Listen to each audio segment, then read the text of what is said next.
Good morning, everyone. I asked Logan to shut Sunday school down a little bit, and I told Cody to keep that brief. And it was an unpeaceful situation here for a little bit. Everybody was scurrying around. We weren't ready, and the offering or the song for the offering was being sung, and people weren't in to gather the offering.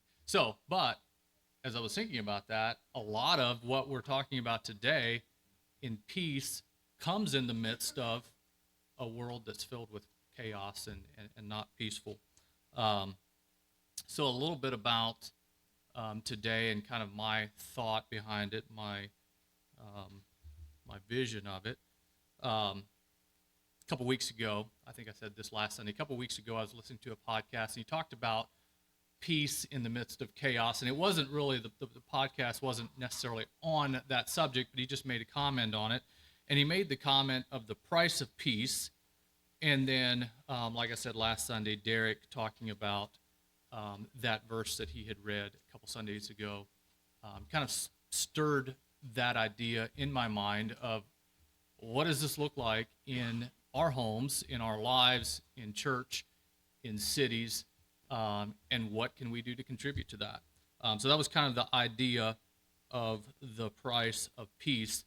I'd like to ask the question this morning, what is peace?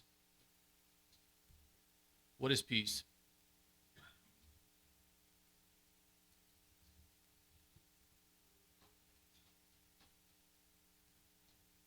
Inner calm, okay?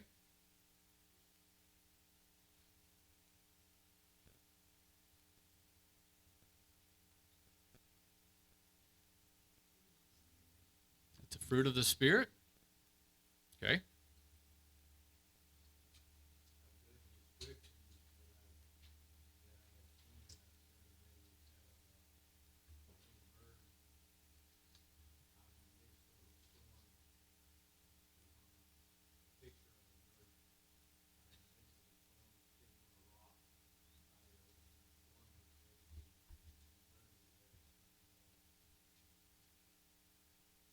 Yep, that's a good illustration.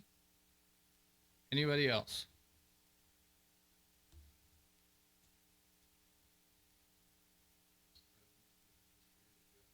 That's the one I wanted. So we often think of peace as the absence of conflict, but it's not that. It's the presence of God. God is the source of peace, and He brings that. And when we have peace, we have God's presence.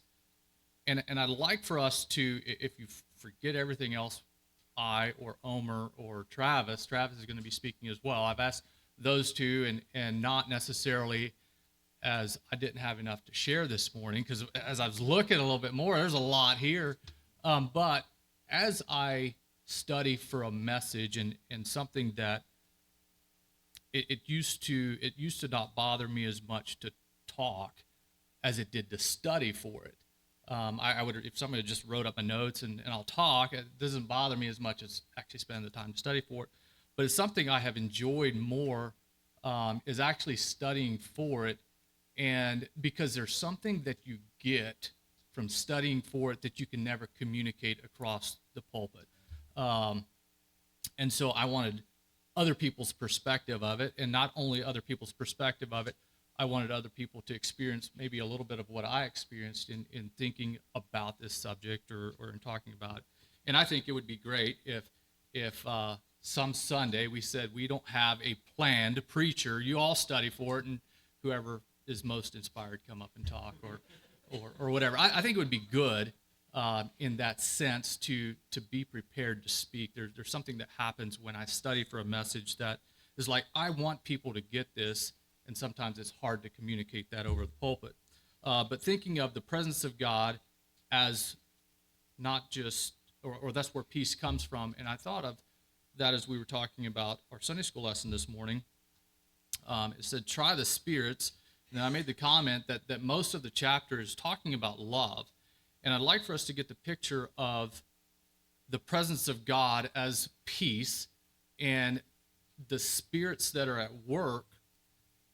If God is the peace, if that's the presence of God as peace, or peace is the presence of God, what is conflict? It's not from God, so it's from Satan. And I'd like for us to get the picture, if we could see into another realm of what happens with Satan, with God, what's the look on their face when there is peace or when there is conflict, I think we would grasp a little bit, I will not go there, or I will go there, or whatever. And I think that's the picture I want to communicate this morning, is conflict is not from God, and I think we can sometimes forget that that is from Satan, and we justify why we are at conflict. And so that's a little bit of a picture I'd like to get this morning.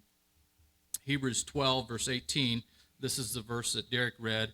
If it be possible, as much as lieth in you, live peaceably with all men.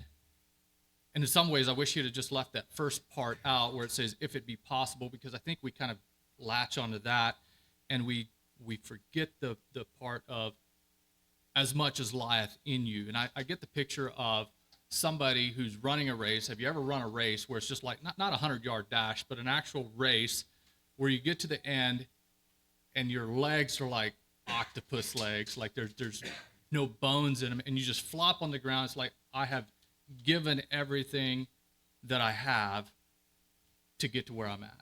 And I get that picture here as I do everything in my power. I've given everything and to get that peace. And that's the picture I get. Hebrews 12, verse 14 says, pursue peace with all people and holiness, without which no one will see the Lord.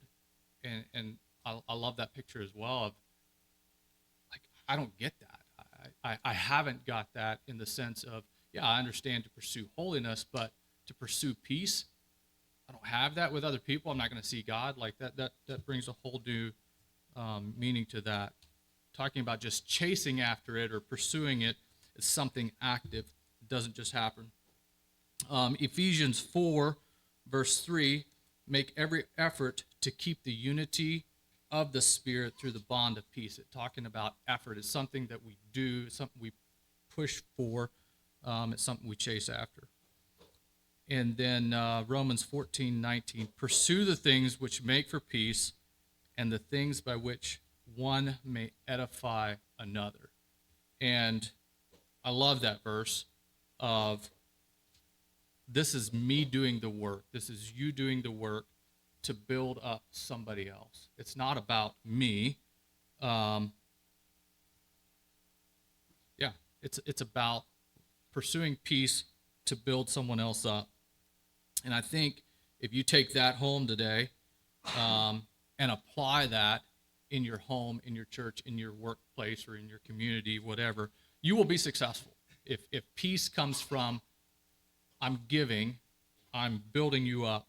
I tell my kids that if you want to become the most attractive person in the room, raise the people that you meet, raise their level of emotion by 1 degree, and you will become the most attractive person in the room. Build that person up. Every time they leave your company, they feel built up. You're going to become the most attractive person. It doesn't matter how you look. It doesn't matter. If you're a negative person, you tear down, you're going to become unattractive. And that's how I got my wife. I wasn't the most attractive person, but I built her up every time I saw her, and so she said yes. So anyway, that's kind of my thought behind today's message.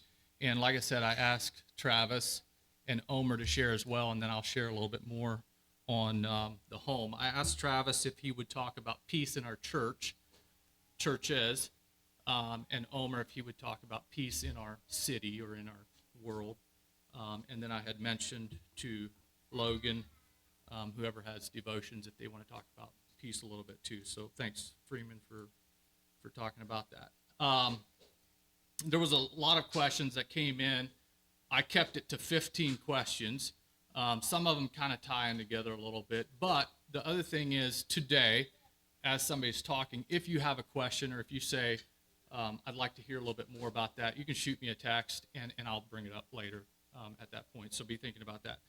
I gave them a 10 to 15 or 10 to 12 minute window. So keep it on that, Travis and Omer. And you might have to write stuff down quick. I'd like for it to be kind of an interactive message this morning. So turn the time over to Travis.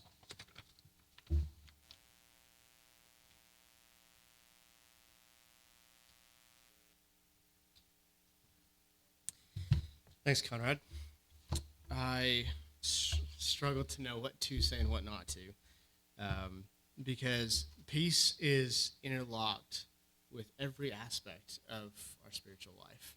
It is a fruit of the Spirit. Well, how do you go about the fruits of the Spirit? Well, it's this indwelling in God. You know, He abides in us as we abide in Him. And it just really appreciate this focus, but I guess I found it difficult to just keep it to the topic of peace. So we'll be bouncing around a little bit. I feel like I have a lot of different aspects to talk about and not very much time, so we'll be hopping pretty quickly. But I'm not going to ask you to raise your hands on this, but ask yourself, what level of peace do you have this morning or in your life or wherever, whatever is most applicable for you? What level of peace do you have? And are you fully content with that? I'm aware that we always want to keep growing, and I believe that there's probably not a limit to the peace that we can feel. I think as we mature, that can deepen and deepen, and I'm so grateful for that. But are you content? Do you think you have peace with God and between yourself and God, but you don't with your brother? Is that something you can do? Just be thinking about that. Peace is a fruit of the Spirit. And in summary, for everything I'm going to say, the price of peace is knowing and replicating the Prince of Peace. I think we can remember that. The price of peace is knowing the Prince of Peace and replicating the Prince of Peace. And I think that applies to every avenue. I'm going to ask you, is the cost of knowing and replicating the Prince of Peace too high for you? Is it worth the cost? It takes, I found three things. It takes aligning with the Spirit. It takes a lot of intentionality with your brothers. And it takes a lot of sacrifice of yourself to know and replicate the Spirit, or the Prince of Peace. Because the Prince of Peace did a lot of really unpleasant things to show us how to live out peace. Aligning, intentionality, and sacrifice. So we're aligning with the principles and methods of God. I like questions. Who is God? Or you could say, what is God? What's He like?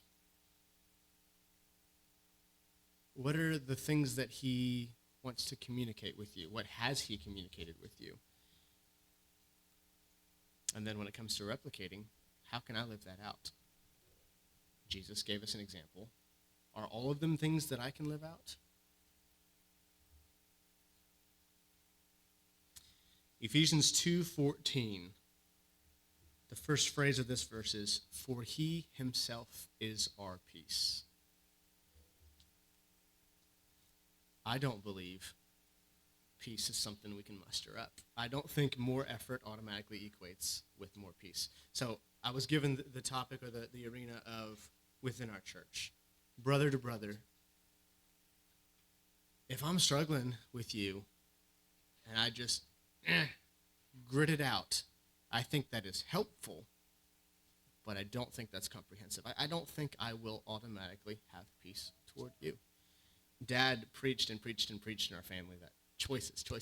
You can choose joy. You can choose to do the right thing. You can choose, and he's absolutely right. But I don't think you can choose. Sorry, let me back up. I don't think the choice alone brings peace. I think it is vital, but I think that's incomplete. He alone is our peace. And this is the context of Gentile and Jew. And we'll talk about that a little bit more. I need to keep moving. I don't believe you can have peace with your brother if you don't have the peace of God in you. I don't believe that. John 14:23. If anyone loves me, this is Jesus speaking, if anyone loves me, he will keep my word, and my Father will love him, and we will come to him, catch this phrase, and make our home with him. In reading this quickly, I always thought, if I keep God's commandments, I make my home with God. True, but not what this is saying. If I keep Jesus' commandments, the Father will love me, and through the Spirit, they will make their home with me. That is how he himself is our peace. Again, having the peace from him is how we then can share. Same as the love of God in us to other people, the peace of God in us can flow through other people.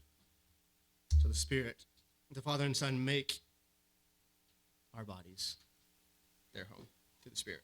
This is knowing God. This is aligning with God, following those commandments. Proverbs 13:10 says, only by pride cometh contention. So I asked earlier, who is God? What is he like? What does he say? This says only by pride cometh contention. So what would God say? I think the opposite would be true in that God's way is only by humility cometh peace. Right? Only by humility cometh peace. Conrad was talking about if it's not God's way, it's the devil's, right? And the Spirit, in the spiritual realm, what that would look like when we choose good or bad. And the thought that came over me was, have you ever seen an evil man with an evil smile? And how it just curdles your blood? You know what I'm talking about? That's what I picture. When there's strife, especially among brothers, that evil smile can just make me angry. It's terrifying. It's disgusting. But the level of disgust that I have with that is also true, maybe more so true, when we choose peace with our brothers. when God's army sees humility walking to another man and saying, I need help, or I'd love to help you, or whatever that looks like. And maybe the humility side of the reception of that as well as, I would love to be helped. Excuse me. I also want to say, I think I know your heart, so I'm going to just assume that I understand. I want to clarify. I don't think disagreement is necessarily conflict. I think we're all on the same page, but I just want to make sure that we're there. I can disagree with you and not be, maybe contention is a more clarifying word. I can disagree without contention.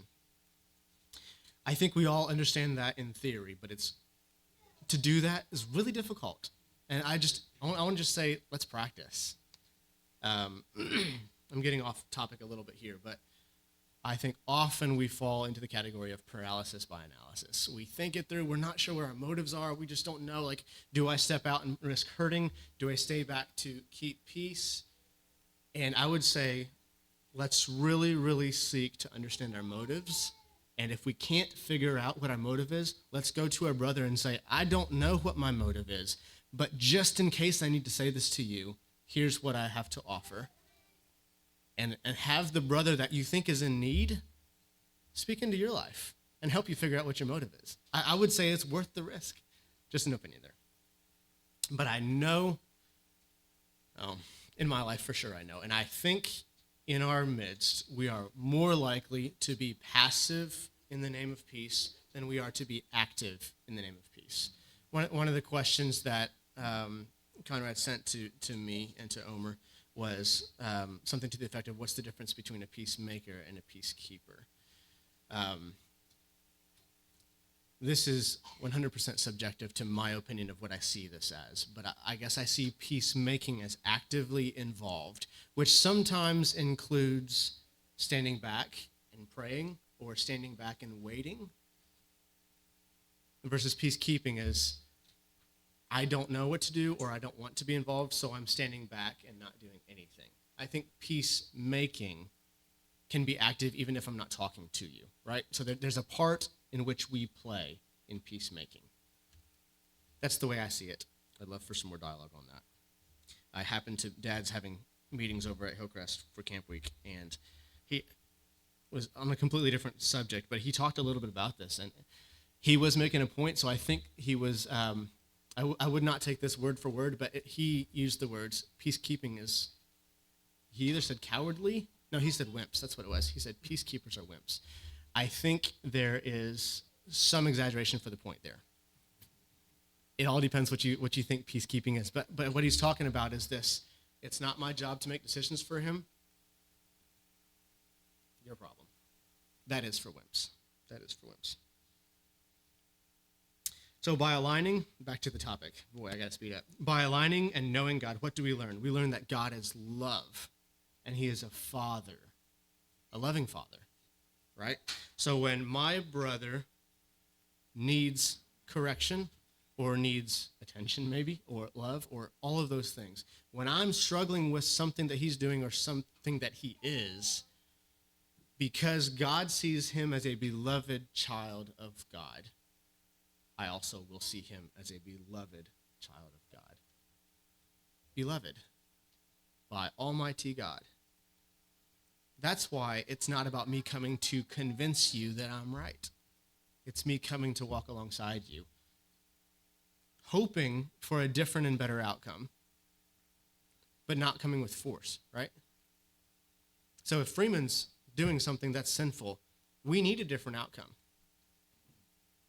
We need that. And so that, I'm not saying we're just coming to spend the day with Freeman and we're just leaving it where it is.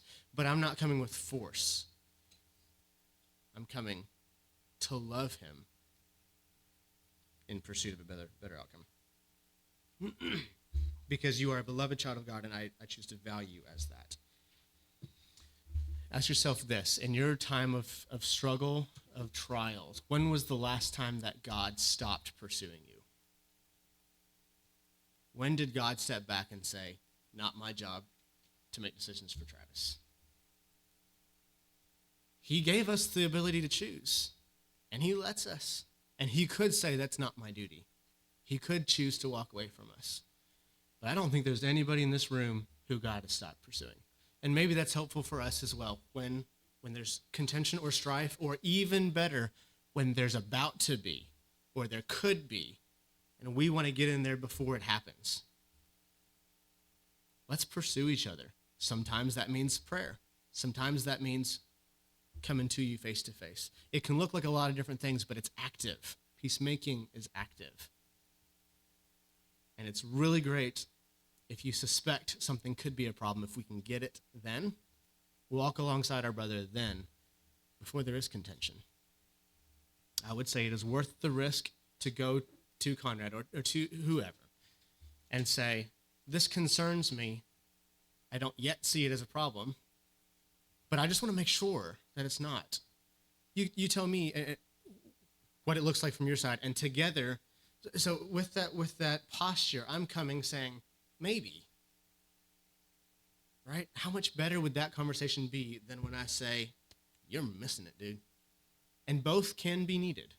But I'm just saying, let's be really proactive in making peace.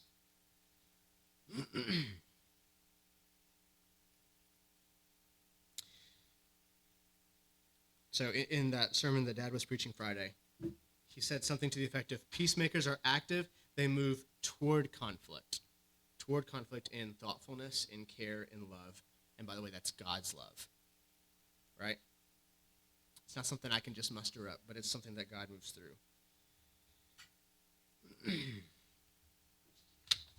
And again, our hope is for a better and a different outcome. But our method is not forceful, because reconciliation is always the main objective. Reconciliation is always the main objective. And remember, I think I said this during my song leading. God's work is reconciliation, right? So we know that God's will is for that to happen. And so as we are eager to participate in that good work, we know that the hand of God is with us. Not necessarily with the outcome that we think is going to come, but that is what God wants. And so let's just be so eager and just looking, just on our toes, ready to move forward into that work. Another way that we can align with the principles and methods of God is that Jesus taught us that the path toward life and freedom and peace for me and for my brothers that I die. Jesus taught us that. And it is so hard for us to get that in our head. I die to self. That is how I have peace. That is how I can help you have peace, is that I die. Every one of us needs to die to ourselves. Jesus died to reconcile us to him. I'll read a verse here in a second that talks about that. And then I also die to myself to reconcile you to me. And it's a bit like a triangle. We reconcile to each other by both reconciling to God, right? Man, God's up here. I won't have meaningful reconciliation with you if I'm not reconciled to God and you also. Because that's the strength in our relationship. I remember as a kid, when I really wanted to connect with someone, I found a cheat code. Go pray with them. It works. Your relationship is stronger when there's a spiritual element than when there's not. So as I and another man both reconcile to God together, that is a strong, strong relationship.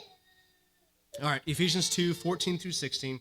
This is the verse that starts with, "For he himself is our peace." The context of this is Gentile and Jews and how they've been brought together. "For he himself is our peace, who hath made us both one, and has broken down in his flesh the dividing wall of hostility, by abolishing the law of commandments expressed in ordinances, that he might create in himself one new man in place of the two, so making peace." See how peace and reconciliation work together? He might create in himself one new man in place of the two, so making peace, and might reconcile us both to God in one body through the cross, thereby killing the hostility. Killing's a strong word. Not entertaining it, but he has killed the hostility to bring us together. And we're warriors, right? Sometimes we talk about that. Maybe we should more, but there's an aggression against hostility there. And we ought, and I think we do, care about the brother enough that we're willing to be aggressive with it. Not forceful, but eager, ready to join the work that God has for us. Peace is connected to reconciliation. And remember, it's also a fruit of the Spirit. So it's aligning, abiding in God. All right, so I talked about aligning a little bit. Intentionality. I'm trying to go fast, Conrad. It takes a lot of work. And work does not happen well when there's not a plan.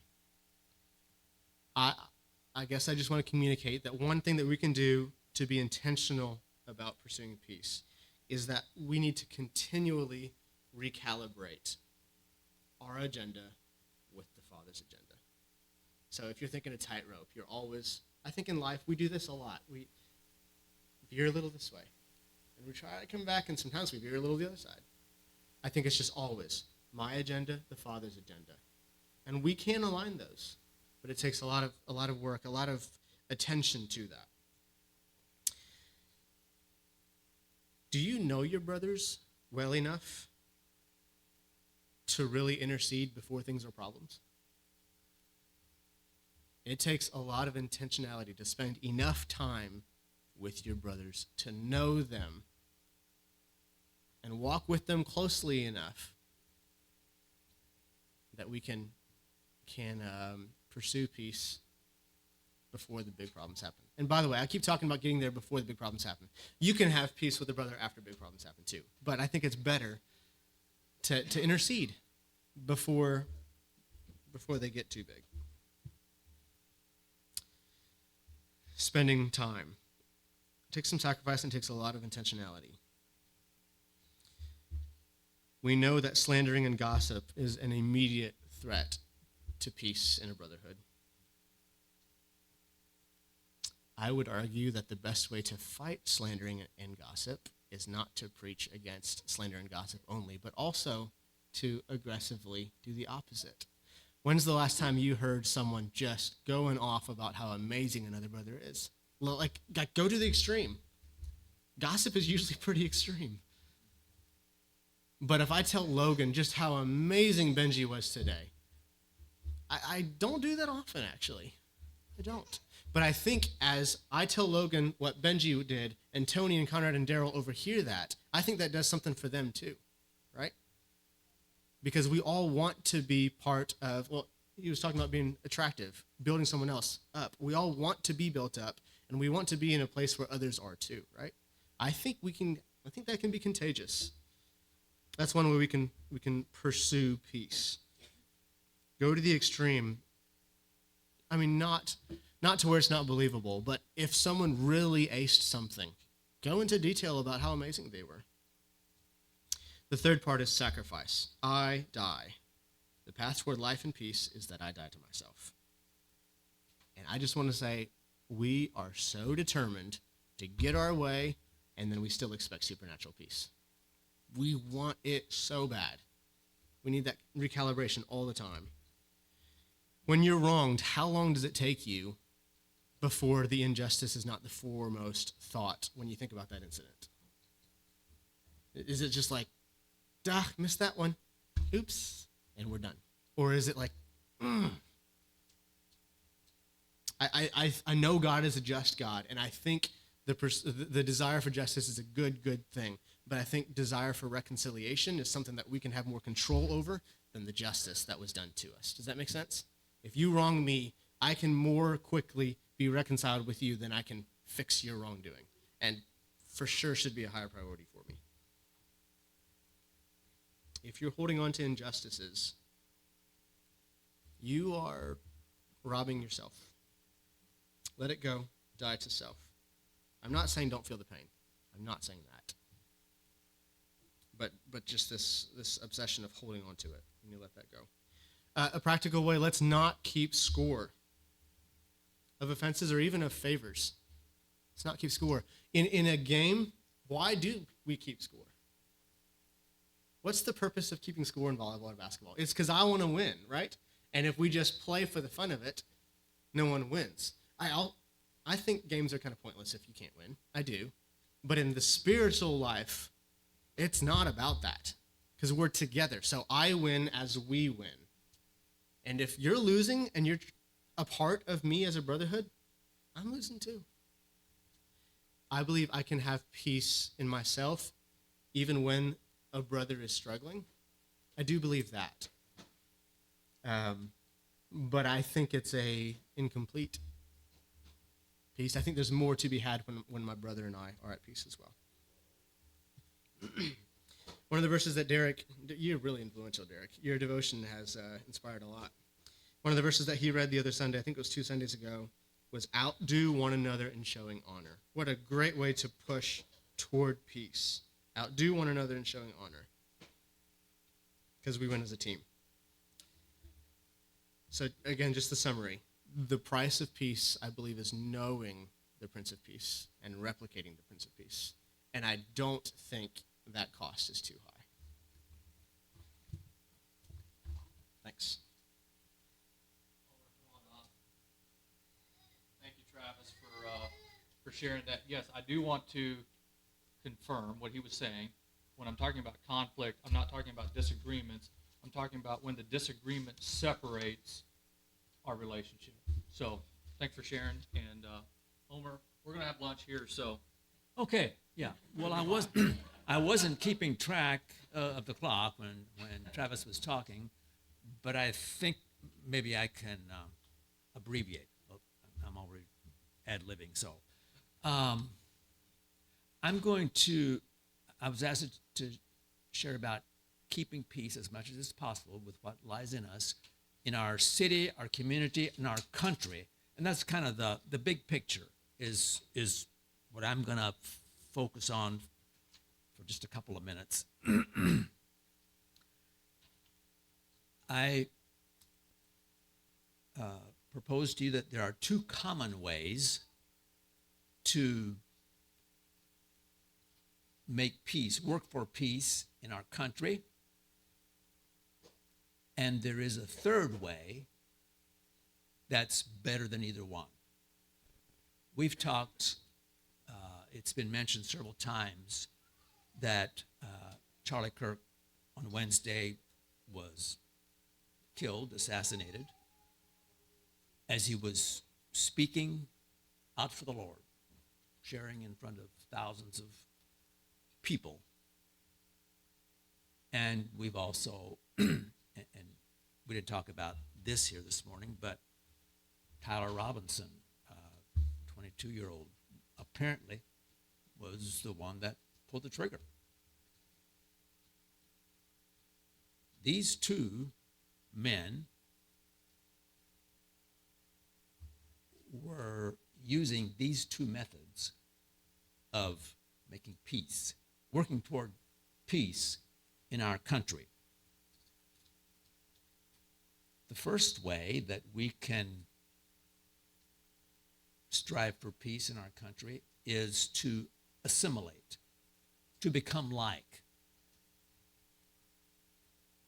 And that's by far the most common. There's most professing Christians today in our country, that's how you do it. And that's what Charlie was doing. He was a political figure, very outspoken, conservative political figure, big supporter of Trump. He was using that method one of assimilation. The other one is to rebel against the establishment and say that, well, the laws really don't apply to me. They don't apply to us. And that's what Tyler apparently was thinking because it's not legal to kill somebody. And that method of peace, striving for peace, I think is by far most common in our plain circles, in our Anabaptist circles. Those are the two most common ways. There's a third way I'm proposing that's better than either one. Seeking the well-being of our country by serving in love. In love, serving those around us, the people around us, and we're thinking about in the community, in Arkansas, and across the country, and around the world. People out there, but primarily, but we're just focusing in on our country. That was the way of Jesus. That's what he taught, and that's how he lived. Neither of the ways 1 and 2, assimilate or rebel, but it was serving in love. This past week, I had a pretty lengthy conversation, more than half an hour, with a man from Texas who called, and his first question was, what's the truth? I mean, what's the truth? What's your take on what the truth is? And he was sort of religious, but not too much. But he was curious. But he was amazingly open, honestly. And as we talked about knowing truth and how we know, he accepted what I call the Matthew challenge. He agreed to take the Gospel of Matthew and read through it, and there's 28 chapters, so if you read a chapter a day, takes you 4 weeks, takes you about a month. And as you read every day, try to figure out, ask yourself and ask God, who is Jesus? What is true? And he agreed to do that. And then we were talking about the things that Jesus taught. And I was mentioning some things during the Sermon on the Mount. And I got to loving your enemies. And he said, whoa, wait a minute. He just about blew a fuse. He said, love your enemies. I mean, that doesn't make any sense at all. You can't teach your children to love people that hate them and want to destroy them. That just doesn't work. They'd be destroyed. And he said, animals are smarter than that. They run away from something that's going to eat them.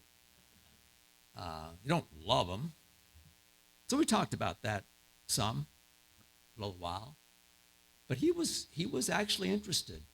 And I said, there's a whole church full of people that love their enemies about 45 minutes from your house.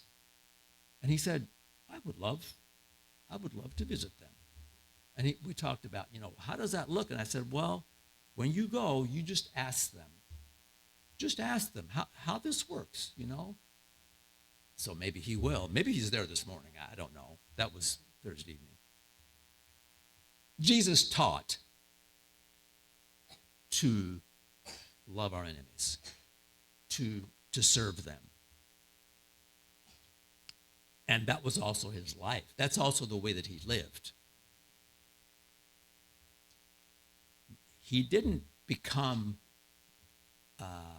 join, the Romans were oppressing the Jews.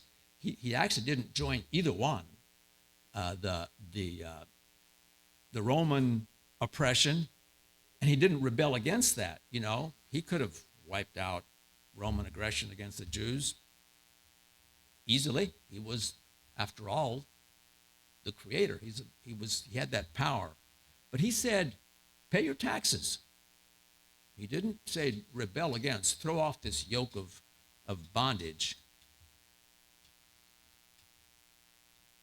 But he taught and lived a way of sacrificial love.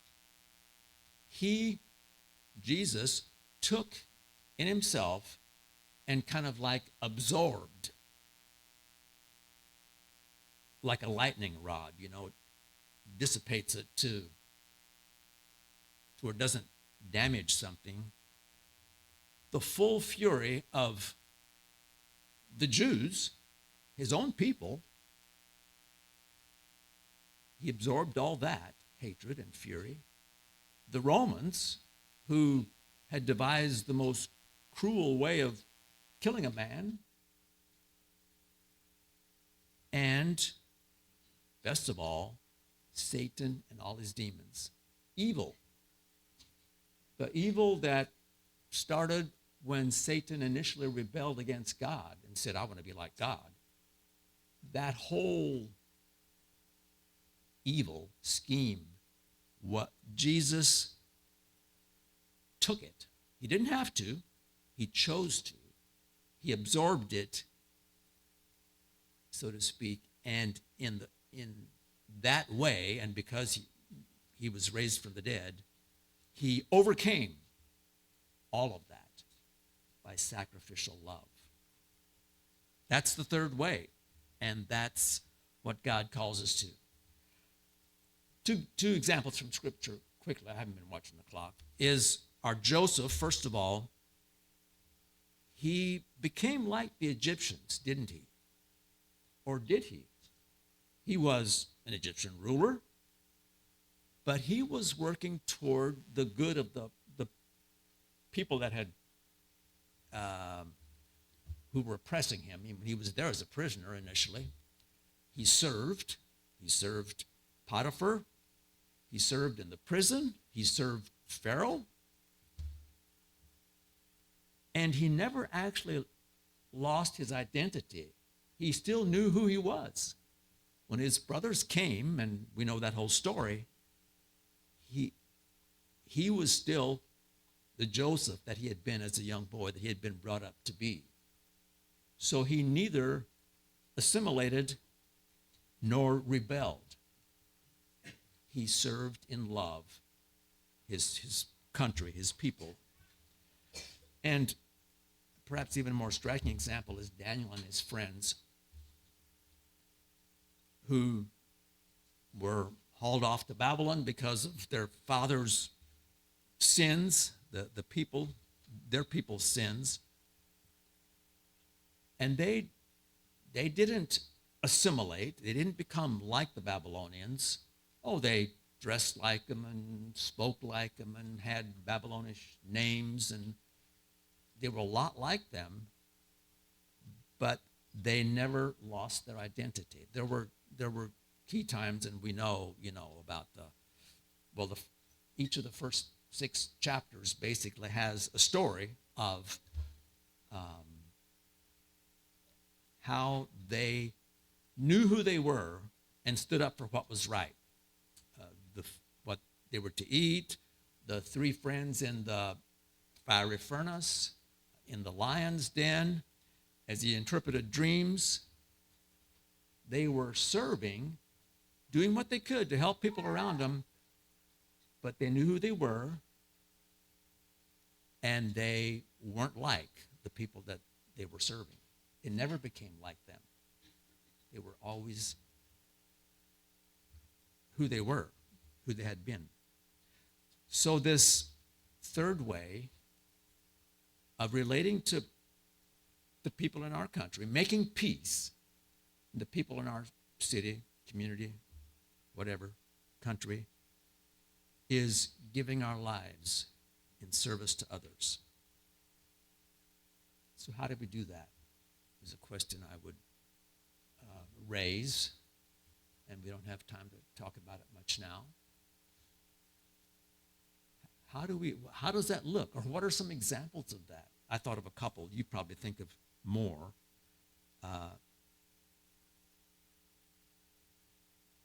Disaster relief. When there's tornadoes and we go and help people, and then or hurricanes, floods, whatever, wildfires, and then we go back later and we build homes for them, and we serve, and we volunteer to do that. That speaks powerfully. There's some powerful testimonies of things like that, or search and rescue, go out and look for people, either dead or alive. Just this past week, a couple of SAR teams went to Texas to look for those 2 bodies that they still haven't found in that terrible flood disaster. They didn't find them, but they cleared some areas. And, serving our country in love is the way of Jesus, and it's the way that God calls us to serve. So,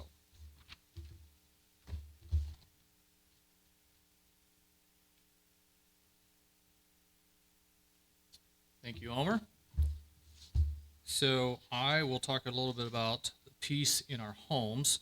As I was thinking about this, when I was at Hillcrest, I was unit leader there, and I think for 3 years, I don't know how many people come through there in a year. Between paid staff and volunteers, would it be safe to say there's 60 people a year? I think so. And I was in charge of, especially their schedule, maybe 100 of those. So you might say 300 people that I was their employer as such. And I'd like to think about, or as I was in that setting, understanding how their home life affected their personal life and their work life, and it affected them. And as I was thinking about that, and how can we, as people of God, obviously our homes are hopefully in better situations than some of theirs were, but as I worked with staff there, I realized that it's not, just because you're a Mennonite or you grew up in a Mennonite home doesn't make your home a perfect home. There are issues in our Mennonite homes. There's lack of peace in some of our homes as well. And I like to kind of focus on that this morning. Out of all the places where it should be a safe place, where it should be a place where we can drop our shoulders and say, I'm here now, I'm safe, it should be our house, our own home. We can feel safe. But so many of our homes are as dysfunctional, as electric, you might say, as the traffic jams we take to get there. And it needs to be a place where we can be safe. And for many people, it's a battleground of tension, misunderstanding. There's youth out there that are hurt by their home life. And so I was thinking about, what do I have to do to maintain or invest into my home where love flourishes? What are some things I can do where conflict is resolved, where each person feels valued? And I'm not talking about investments of money. I'm talking about in my heart, in my mind. What are the investments I can do that reflect God to a fractured world? 4 times a year, I go to Indiana, and we talk. There's 4 of us, leaders of the company, that we talk for a whole day. We make plans for the next quarter. We talk for a whole day. We have goals. We have reports maybe, and we come up with a system, plans that will guide us through this next quarter. 4 times a year we do that. And as I was thinking about that, we do that in our businesses. We have visions, we have goals, we have our value statements, we have whatever. And yet in our homes, we don't do that. We don't sit down 4 times a year and say, okay, this whole day we are going to plan out what the next quarter looks like or what life looks like for us. We don't do that. We value it in our businesses because it works, and yet we don't bring that home, and we think that it's just going to happen, and it's going to go where it always goes if we don't spend intentional time having goals or values for our family. And instead of a home of peace, it becomes a home of resentment and heartbreak and not a place of peace. So I'd like to talk about, and Travis talked a little bit about this, about peacemakers versus peacekeepers. I'd like to talk about being proactive, and I think of peacemakers as somebody who's actively pursuing peace. And I'd like to talk a little bit about what are some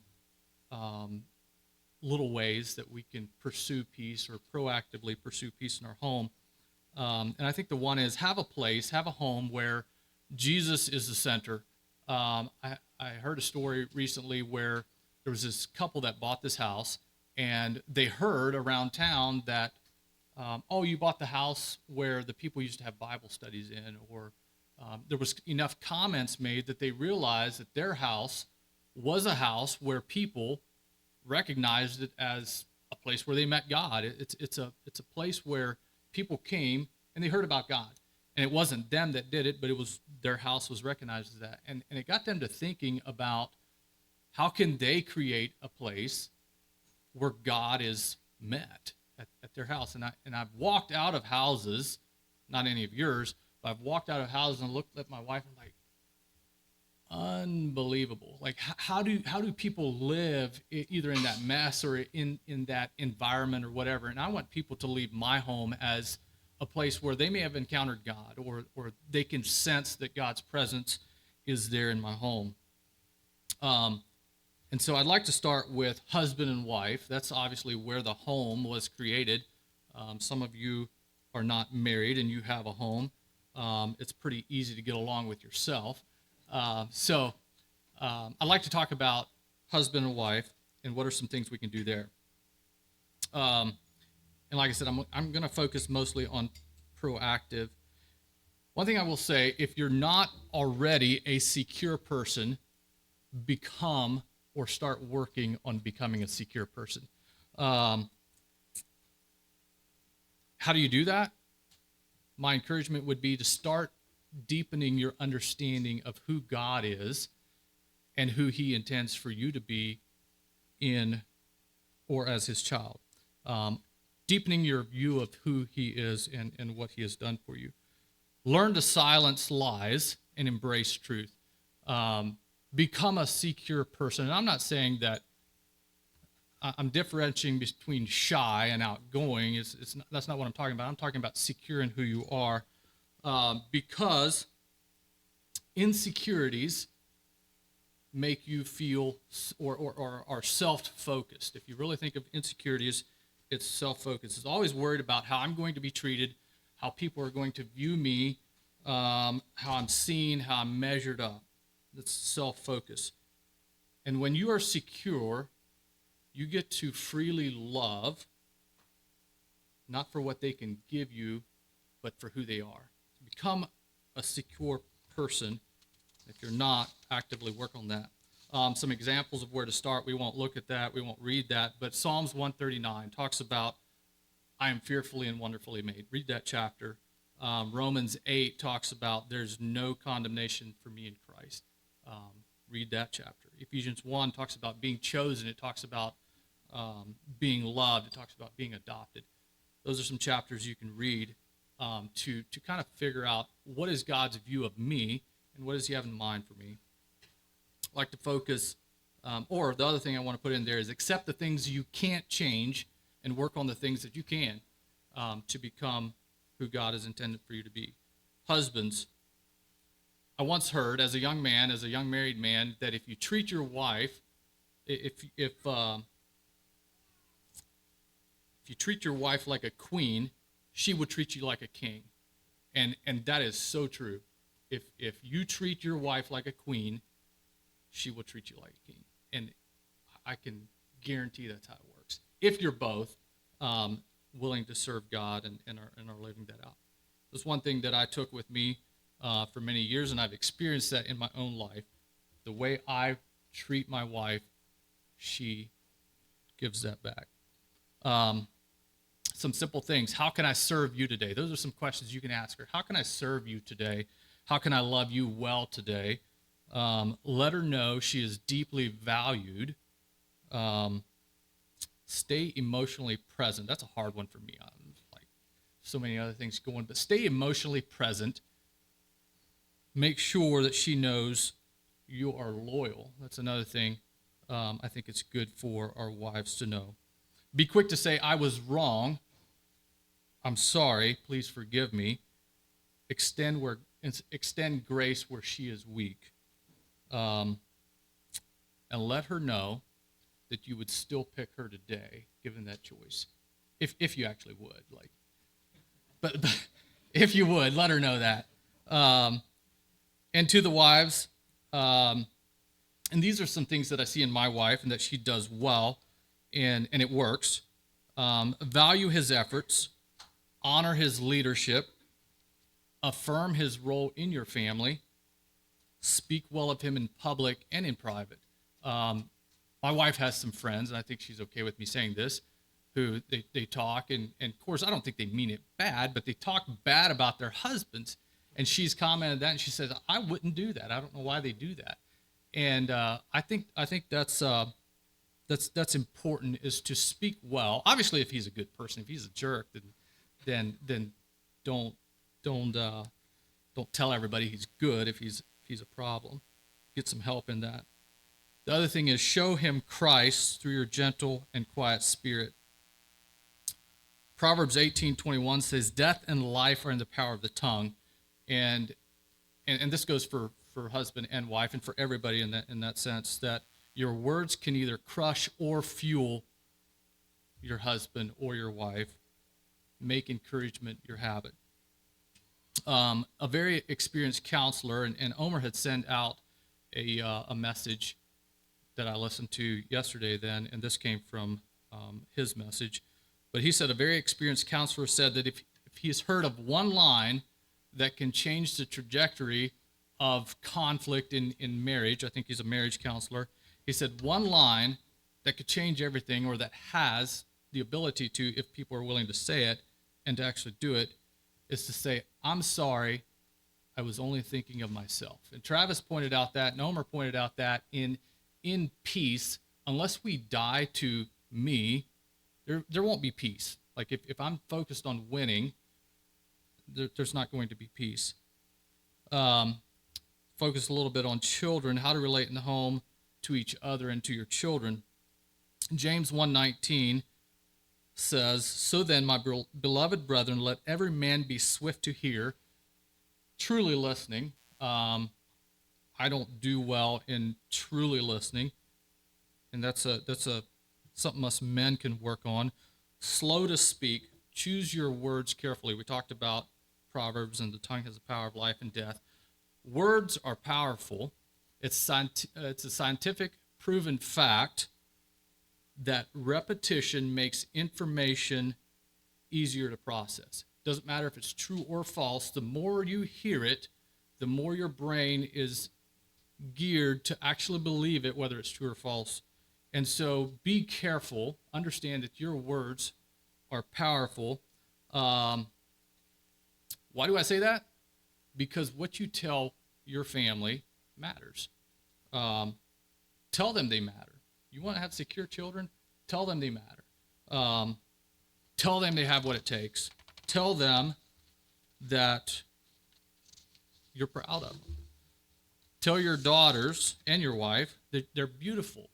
Tell your sons, that they're fine-looking young men. Give them that affirmation. Look them in the eyes and tell them you love them.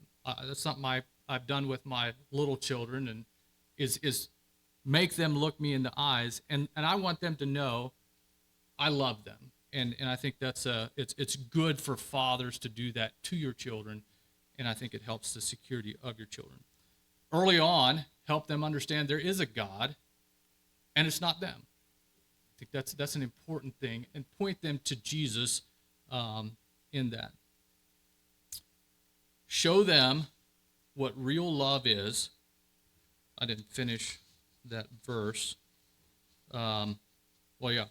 Show them what real love is, because if you don't, as a mom or as a dad, they will look somewhere else for real love, and almost 100% of the time they will look for it or find someone willing to give something that's not true love. And so be intentional about that, showing them the accurate representation of true love. The verse goes on to say, slow to wrath.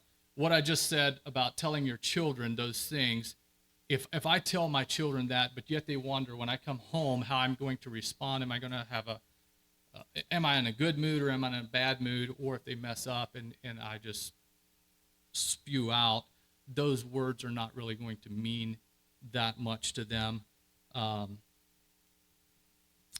So what does this have to do with peace in the home?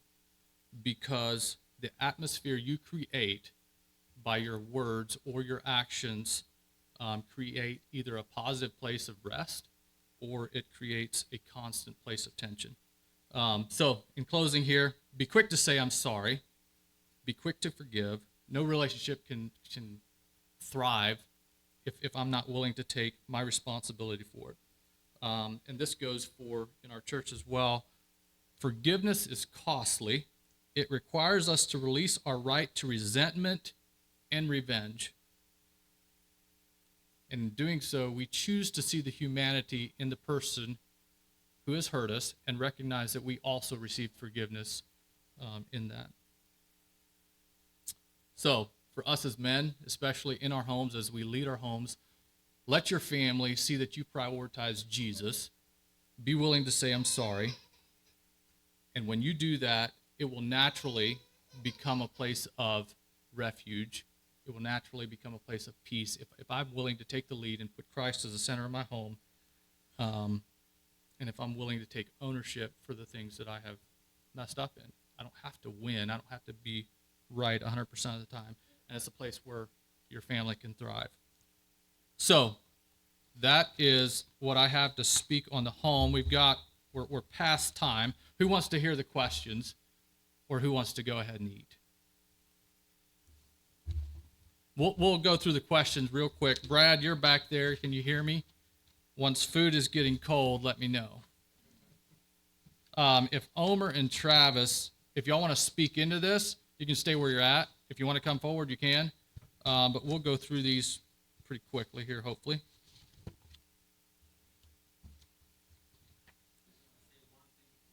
Go ahead.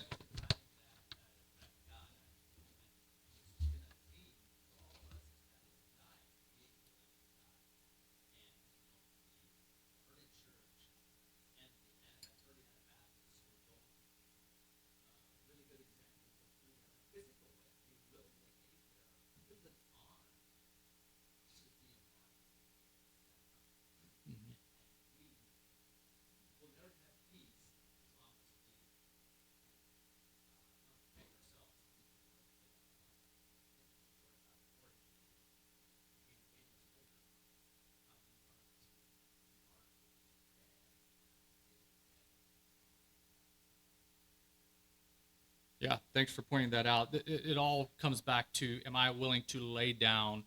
And I think y'all both pointed that out. Thanks for pointing that out, Omar. Okay, the first question that I have here is, what's the difference between peacemaking and peacekeeping? We talked about that a little bit, and the question was, and what does being a peacemaker entail as seen in the Beatitudes? Peacekeeping, y'all can speak into it. I would see that as avoiding conflict. It's just like let's be quiet. Let's not stir anything up. Just avoiding conflict. The definition is actually maintaining peace by preventing conflict from escalating, often through restraint, compromise, or avoiding confrontation. So let's just not stir anything up. Peacemaking is addressing conflict. It's maintaining peace. Actively working to reconcile differences, heal wounds, and building lasting peace. And I think Travis talked about actively working towards something. What do y'all have to say?